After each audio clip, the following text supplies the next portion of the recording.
So you and I have been doing this for a long time, and you are a feet-on-the-ground soldier for this reporting stuff. I am a talker who has, over the course of 30 years, accumulated some good sources. I don't break stories regularly. I got lucky on the Brady to the Buccaneers story, got lucky on that one. But about once, twice a year, maybe I'll break a story. But that's not my job. It's not, I don't have the access you do. But you and I share, if not the same sources, they're in the vicinity on Trey Lance. Now listen, you and I know fans don't want to hear this, right? Fans want to hear everything's great. So there's three things that we know to be true, and they're on tape with Trey Lance. One, he played for a dominant FCS program that didn't throw the ball much. That's on tape. Number two is the Niners, some in the building wanted Mac Jones. Some wanted Trey Lance. That's been reported by multiple sources. And three, we saw him play last year. It's kind of an ugly, aesthetic delivery. It's not pretty. And his completion rate so far, it's early, but it's not. He's not Derek Carr, Kirk Cousins, Tom Brady in terms of mechanics or accuracy. We all know these are true. So you and I have both had sources that have said there is some concern that, and I have three sources now, you probably have more. Mine are all saying like he has his days, and then it's concerning. So let's readdress that because I think Niner fans just think we make stuff up. My sources are like, they like him. He's big, he's tall, he's smart, he's fast.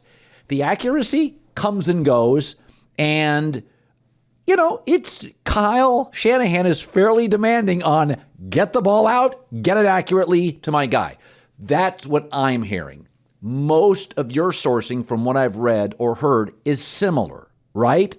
Yeah. And I'll just say, some of my sources are current coaches. So I know people like to source speculate or whatever. I will never engage in that stupidity, but you know me, what kind of sources I tend to have. And, I think Niner fans, some of them are under this weird impression that unless it was witnessed in a, practice where reporters were allowed to watch it, which is not every practice, they were not watching every OTA practice. They watch training camp, but they don't watch a lot during the season.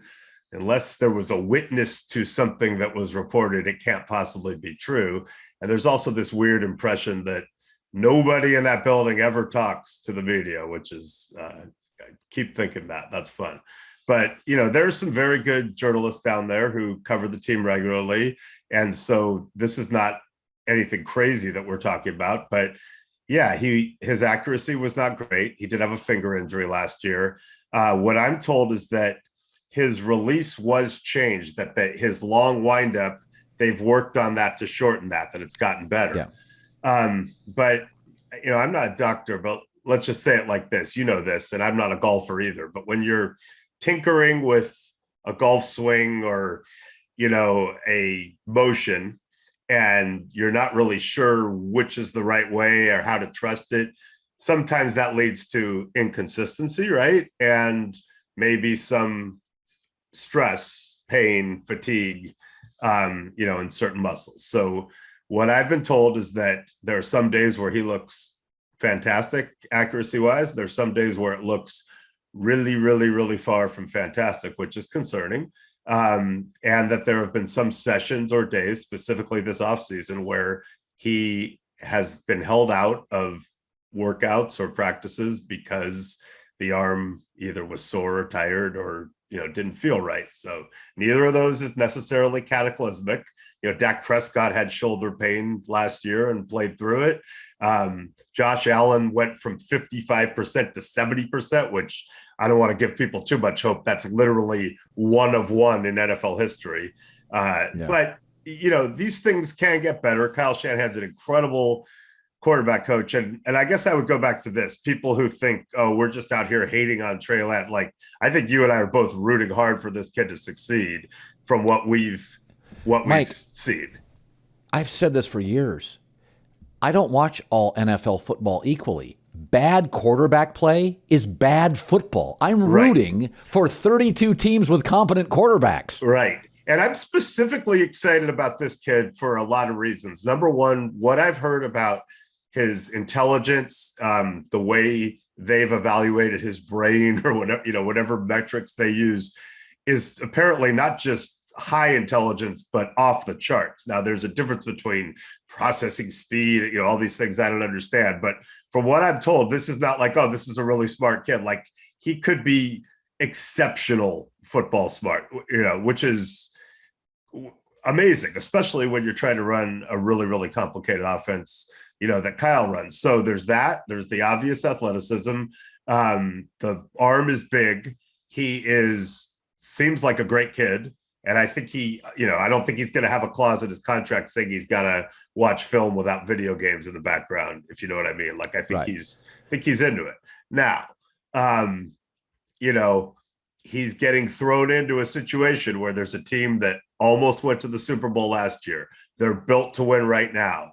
They're constructed to take advantage of the specific strengths of Jimmy Garoppolo, which is getting the ball in tight spaces very accurately with a good release, boom, and letting Debo and Kittle and Ayuk catch and run. Kyle can change some of that. Can't change personnel completely, but can change things scheme-wise. He can roll Trey Lance out, boot him. He can have him throwing deep more. There's different things they can do. But, it would be foolish and Pollyannish to sit there as a 49er fan and go, well, I don't believe that there's any way he's been inaccurate in practices or that his arm's gotten fatigued. That's not true. He's going to show you, ha, ha, ha. He might show us that he's great. And I think, Kyle's view on it is, yeah, I drafted him for all this potential, including the intelligence. We're going to throw him in. We've got a good team where we can play good defense and get the ball to our playmakers and not put it all on him. But it's an experiment. And, I'm hoping it results in a big, bounty. But if you're a 49er fan and you don't think they're legitimately concerned in that building, you are delusional. So, Lamar Jackson doesn't have an agent. Not ideal. I've had one my whole life because I've had to. Yeah. I have to pay him a percentage. Ideally, I wish I could negotiate my own deals. Yeah. Or my mom would do it, my late mother. So that was never ideal. But, there have been players throughout the course of time in all sports that don't have an agent or do it differently. He's going to get a contract. Take me to where you hear they're at. Is it before the season? I mean, I think we both admit he's electric. Again, like Aaron Rodgers or Kyler, he's unique. You have to pay unique. Yeah. It's so funny how, with certain things in life, we have, like, the best basketball player ever is Michael Jordan. He could be selfish. He wasn't a great passer and never was a great three-point shooter. And that's the best basketball player ever. We want our quarterbacks to be perfect. They're not. But Lamar wins 75% of the games he starts in a tough division. Where are we at with his deal?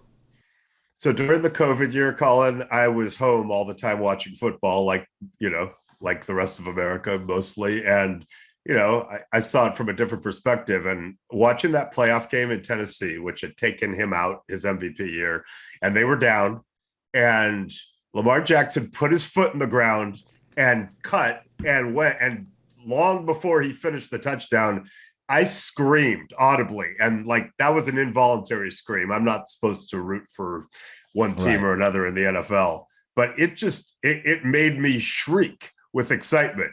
And he put that team on his back and scored on that play, did what he had to do. And so again, Kyler Murray hasn't won a big game or shown up big in a big game in the NFL yet. He probably will soon.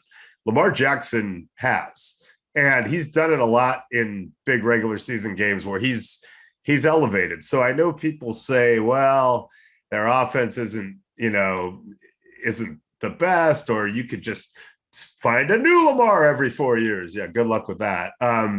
And I know that there's now a stigma that receivers don't want to be there, which might not just be a stigma. I mean, it sounds like Hollywood Brown wanted to get out, and maybe they've had a hard time getting some guys to come there. And it is a different offense that Greg Roman's running, but man, I mean, to me, if there were no Patrick Mahomes, Josh Allen obviously has done some great stuff now, but if there were no Patrick Mahomes, I just think we'd be freaking out more about Lamar Jackson. He's so young, so good. It's just that he's in the same conference as Patrick Mahomes, and Watson and Allen. And you're just like, yo, like, why isn't he Patrick Mahomes? I don't know that anyone else is. And by the way, the last time we saw Patrick Mahomes play a half of football, it's probably the worst half he's played, certainly in the NFL. So, look, to me, I think it's a no-brainer to pay him. I don't think you're trying to get him to take a crappy deal if you're the Ravens, because that'll just cause problems later. I think you want him to take what you think is a fair deal, but which gives you some flexibility. If you're Lamar, you're probably justified with or without an agent and going, hey, Deshaun Watson got that, including fully guaranteed. Why am I not getting that? I don't have a scandal. I was an MVP. He wasn't. I've gone about as far in the playoffs. Why would you possibly think I would take any less than he would? Now, if it's an agent, you say, yo, agent, chill out. That Jimmy and D Haslam are just crazy. They're nuts, man. And then you try to look at the Kyler deal and maybe you settle somewhere in between. It's more awkward when you're talking to the player directly. But if I'm the Ravens, I'm not trying to win that deal. I'm not trying to shove something bad down his throat. I'm like, cool, you're our guy. We're paying you. Let's figure out what's fair. I don't know what's going through Lamar's head. And thankfully, he doesn't have an agent to leak it to others that do this for a living. So unless anyone out there is talking to Lamar, I don't think either.